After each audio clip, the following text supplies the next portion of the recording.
Welcome to The Explainer.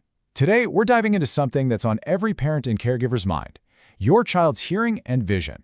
So how can you really know if they're seeing and hearing the world as clearly as they should be? And that's the big question, right? A baby can't tell you, hey, that sign over there is kind of fuzzy, and a toddler might not have the words to say, your voice sounds like you're underwater. They're counting on us to notice the quiet little clues that something might be off. So that's what we're going to do, learn how to read those signals. Right, so let's start with hearing. Sound is one of the very first ways our kids connect with us and the world around them. It's the foundation for language, so knowing what to listen for is absolutely essential. Now, one of the most common things doctors see in kids is something called conductive hearing loss. And don't let the name intimidate you. Just think of it like this. It's not complete silence. It's more like the volume on their world has been turned way, way down. The sound is there, it's just muffled and hard to make out because something is physically blocking the way. So what's actually causing this blockage?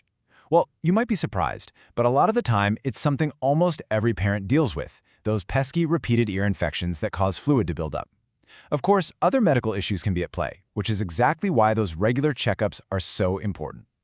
And this is where it gets really interesting, because the signs you're looking for totally change as your child grows.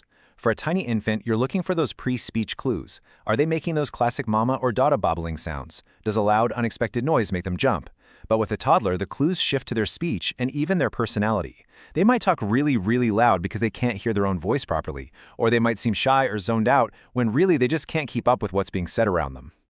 And this right here is the bottom line. Hearing and speech are completely 100% connected. Kids learn to talk by copying the sounds they hear. So, if those sounds are garbled, their own speech development can hit a major roadblock. This is why catching it early is such a game changer. It can make all the difference. Okay, let's switch gears and focus on vision. Just like hearing, sight is a cornerstone for how kids learn and explore, and the way we check for it also evolves as they get bigger. When they're brand new, the screening process starts with something super simple: a reflex.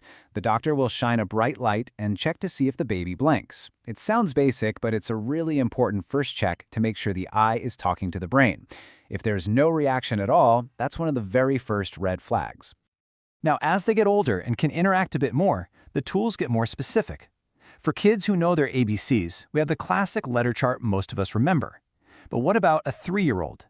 That's where this other one, the tumbling E chart, is just brilliant. The child doesn't need to know any letters. They just have to show you which way the fingers of the E are pointing: up, down, left, or right. It's that simple. And get this, the setup is a little different for kids, too. Instead of the usual 20 feet, they'll stand just 10 feet away from the chart.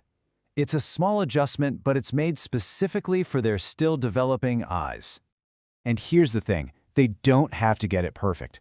To pass a certain line on the chart, they usually just need to get at least 4 of the letters or symbols right. That's enough to give the doctor a really good idea of how well they're seeing. So, when does the doctor decide it's time for a closer look? Well, here's the benchmark. If a child can't read what's called the 10-15 line, which is basically the kid version of 20/30 vision in an adult, that's the trigger. It's the sign that says, okay, let's have an eye specialist take a look. Phew, okay, that was a lot of info. So let's boil this all down into a quick checklist you can actually use. What are the big red flags you should be on the lookout for at home? For hearing, it all comes back to how they react to sound and how they communicate.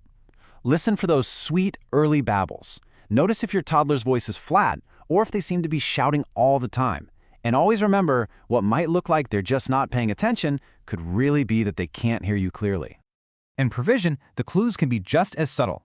We talked about the blink test and the eye chart, but also watch for behaviors. Are they rubbing their eyes all the time? Do you see them squinting to get a better look at something? Those are classic signs that your child is trying to force a blurry world into focus. Trust your instincts. If something feels off, it's always worth mentioning to your doctor. And in the end, that's what this is really all about, isn't it? This goes way beyond just passing a test at a checkup. It's about making sure our children can see our smiles clearly and hear our voices without a struggle. Sight and sound are the building blocks for everything. For learning, for communication, for connection. And these early screenings are how we make